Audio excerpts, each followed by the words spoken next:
Türkmenistanyň prezidenti Gurbanuly Berdimuhammedowyň ölendigi baradaky peýda bolan habarlar hakykata gabat gelmeýär. Bu barada Russiýanyň TASS habarlar gullugy Türkmenistanyň Moskwadaky ilçihanasyna salgylanyp maglumat berdi. Bu düýbünden ýalan, biz bu maglumatlary reddedýäris diýip Rus habar gullugy Türkmen ilçihanasynyň sözlerini getirýär.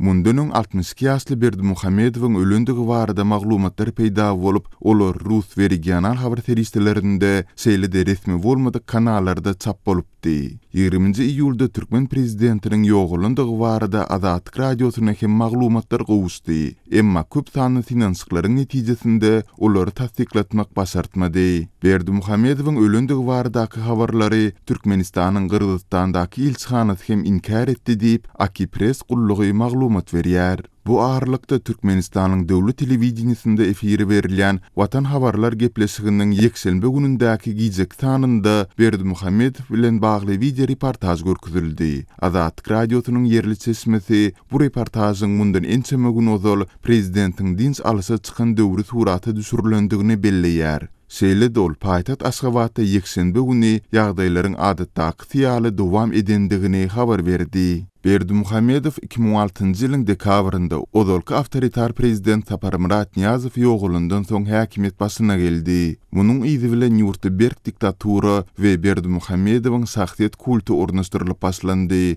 Berdimuhammedowa arkadag diýen lakam hem berildi. Şu ýylyň iýununda Berdimuhammedow 62 ýaşady. Onuň doglan güni münasibetli geçirilen çäreler geçen ýyldakylardan tapawutlandy. Munyň bilen baglylykda bu ýyl mesjitlerde ýürüýte çäreler gurnalyp, olaryň dowamında Berdimuhammedowyň jan saglygyna doga edildi. Soňky döwür Berdimuhammedowyň saglyk ýagdaýynyň yaramazlaşandygy barada maglumatlar peýda bolýar. Şeýle-de ol dowamly köp wagtlyk döwlet kanallaryndan ýitirim bolýar. Berdimuhammedow özüniň 37 ýaşly ogluny hem ýokary derejeli wezipelere belledi. Finçler prezidentiň ogluny özüniň miras düşürü hukmunda taýýarlaýandygyny belleýärler.